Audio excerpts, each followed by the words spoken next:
Welcome back. This session today is looking at the working portfolio, and I welcome our final year student Amanda to the segment, and Amanda has very kindly brought in her working portfolio for us to have a look at. Amanda, this is a great looking folder. Can you please tell us a little bit about how you've organised it? Okay, so to begin with, I went on to the CQU handbook for the placement. Yes. And I just used the headings that you had provided there. I found those were a great way to make sure my folder was organised and I didn't miss out any information. Okay, great. So I like to begin with my teaching prep and planning because these are the things that I use every day when I'm on my placement. Fabulous. So I put those at the beginning. Yes. Then I go through to my observations of teaching. So this is where you've got tabs to organise your tabs folder. to organise it. So if somebody asks me, I can just flick straight there. Great. So my observations of teaching. So this is where I put all my documentation of any observations I've made of my teacher teaching. Great. Okay. Excellent. And you use the templates, don't you? I sure do. Excellent. They're fantastic. Okay, onto my student and class profiling information. Okay. All right. Now, this is something I've found I often need to flick to. So it's important to have the tabs. If you want to jot something down, you need to be able to go straight there. Right. Lovely. And then my daily reflections. Okay. All right. So this is obviously all the reflections of the day of my teaching.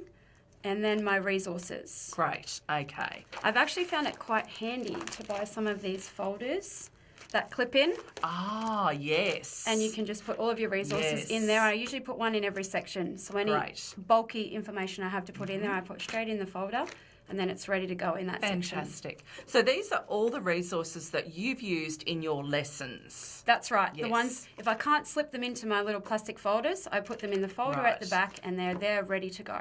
Fantastic. That looks wonderful. So Amanda, as far as each day that you go to prac or when you're on the block, do you organise your reflections? Like, how do you organise them? Are they ad hoc or do you have them in a particular order? Okay, so for my reflections, obviously we do those every day. Yes. So rather than put in a new plastic sleeve for every day, I just use the one sleeve and the reflections go on top of each other. Yes. So the newest one will be on top. So should my teacher come and ask me, could you read my reflection? Yes. Open up to that section and it's the one on top ready to go. Excellent. Organisation is key. Yes, I agree totally. All right, let me just flick through. I'd just like to have a look at some of your lesson plans. Because I think it's always important to see an example of what good lesson planning looks like. So that's the front section here. Correct. Here we go. All right, and I can see that. So Amanda is, this is actually your folder from your third year placement. Yep.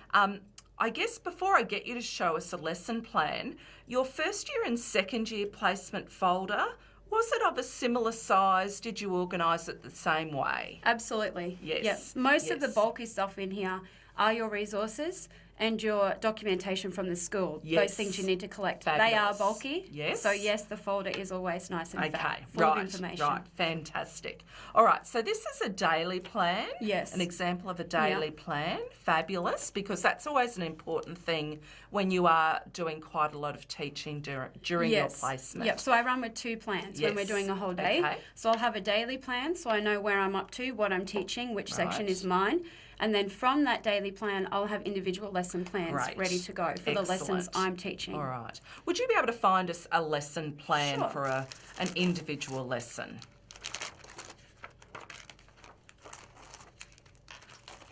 Wow. It's been a while since I taught an individual lesson. That's all right. There we go. Okay, fantastic. Okay, so there's one ready to go. Once again, these are in date order as well. Yes, so newest on top, ready to go. And I'm just going to pull this one out and we will have a look at the fact that you've got some annotations on your lesson plan, which is exactly what you should be doing. Can you just tell us about why you put annotations? Sure. Okay, so once I'm finished teaching a lesson, we're required to have a reflection in here. That's right. Additional to the daily reflection. Yes. So I like to do the lesson reflection for each lesson on the plan that I taught with. That way when I go back, I have notes on there. Fabulous. So the little notes I've made are the sections of the lesson that I thought went really well or things that stood out to me that I could improve next time. Okay. So I can go back and say, well, that didn't work so well. Here's why, and here's what I thought I could do better next time. Right. Excellent. And then that helps you to write that evaluation at the very end. That's correct. Yep. Fantastic. That's wonderful. Thank you, Amanda. I'm very impressed with this. Thank you.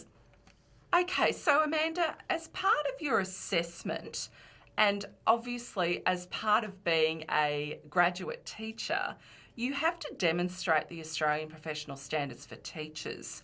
Can you tell us a little bit about how your folder helps you to evidence those standards at the level that you're at the moment? Sure. Well, obviously the folder has all of the information about my teaching and my observations along the way.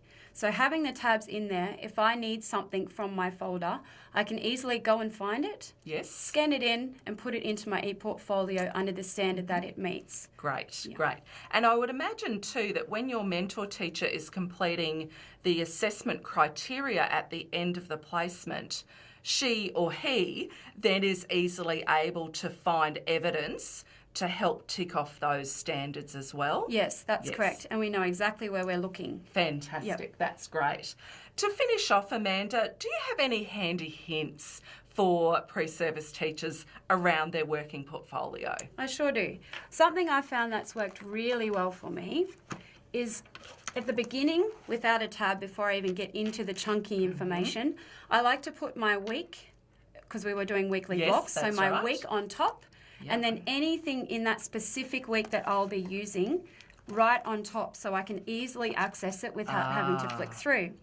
I also like to go onto Moodle, where you very kindly put very detailed information for our daily requirements on there.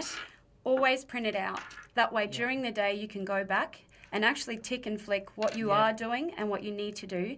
And it's really good for your teacher to see your actual requirements for the day, because if nobody knows what you're supposed to be doing, it's easy for things to get missed. Fantastic, yes. I think that's a fantastic hint. Wonderful. And I also see that you've actually got the standards here printed out just as a bit of a reminder for yourself. In nice clear little dot points, I can go back and go, oh, goodness, I haven't met that one yet.